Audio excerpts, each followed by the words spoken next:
Poté, co jsme si popsali obraz jako roh toho trojúhelníku pomyslného, tak si můžeme říct něco více o textech. Vlastně jsou to příběhy. Každý obraz má za sebou nějaký příběh. Ve skutečnosti je to naopak. Ve skutečnosti ty příběhy jsou primární. A ty obrazy fungují spíš jako ilustrace, spíš jako zobrazení toho příběhu. Ty příběhy mohou být dvojí, ten literární kontext je dvojí. Buď to je to mytologický, mytický, náboženský kontext, anebo je to historický kontext. Vlastně můžeme říct, že jak náboženské dějiny, tak dějiny náboženství jsou plné příběhů. Jaký je rozdíl mezi náboženskými dějinami a dějinami náboženství? Zásadní. Dějiny náboženství to je historická disciplína, která se zabývá tím, jak se jednotlivá náboženství vyvíjela, jak se proměňovala, jak se utvářela a tak dále.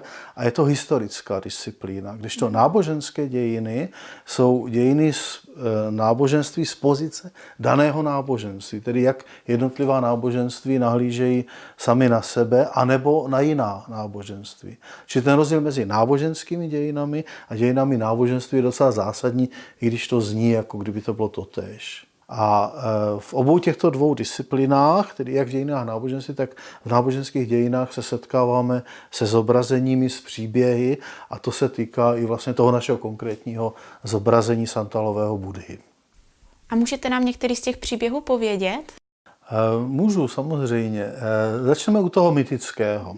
Ten mytický příběh říká, že, aspoň tedy z hlediska buddhistických buddhistů, říká, že ta původní socha, to znamená Udayanova socha, z Indie putovala do Pekingu, z Pekingu do Burjatska a je to stále jedna a tatáž socha, fyzicky, jeden a ten samý kus. To je ten mytický příběh, který není podložený žádnými historickými fakty. Ten druhý příběh, to znamená historický příběh, a ten nám říká, a to víme celkem určitě, že ta socha se poprvé objevila v Burjatsku někdy v roce 1901, 1902 a od té doby ta socha v Burjatsku je. Zdali tato socha je totožná s tou sochou z Pekingu, to my nevíme. A jak to, že to nevíme? Nevíme to z toho důvodu, že nevíme, jak vypadal pekingský santalový Buddha. Nemáme jedinou fotografii této sochy. Máme její obrázky, ale nevíme, jak přesně vypadal. Kdybychom věděli, jak ta socha vypadala, myslím pekingský santalový Buddha, tak bychom mohli srovnat se stávající sochou Zandanžu. A pokud by ty obrázky byly totožné, pokud by se překrývaly, pokud by nám ukazovaly, že to je ta samá socha, tak pak můžeme říct buď to, že to je ta samá socha, anebo můžeme říci, že je to její dobrá kopie. Abychom to shrnuli.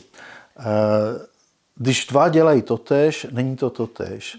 Na jedné straně máme texty náboženské, v tomto případě je to sutra o Zandanžu, což je text v ruštině, který je mytický, mytologický, náboženský. Je to buddhistický pohled na to, jak ta socha santalového Budhy putovala do Pekingu, tam se stala pekingským santalovým Buddhou a pak se přesunula do Burjatska, kde se jí říká Zandanžu. To je jeden typ narrativu. A druhý typ narrativu je historický, který se zabývá tím, co jsou vlastně historická fakta, co jsou ověřitelné události.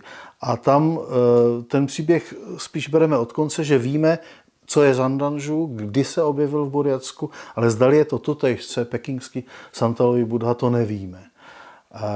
A důležité ještě zmínit, že to, že máme na jedné straně historické texty, které mají nárok na pravdivost, jsou ověřitelné, tak to neznamená, že by ten druhý typ textů byl lživý, nepravdivý. Ne, jsou to zkrátka dva odlišné typy narrativů, které spolu souvisejí, ale nejsou v konkurenčním vztahu.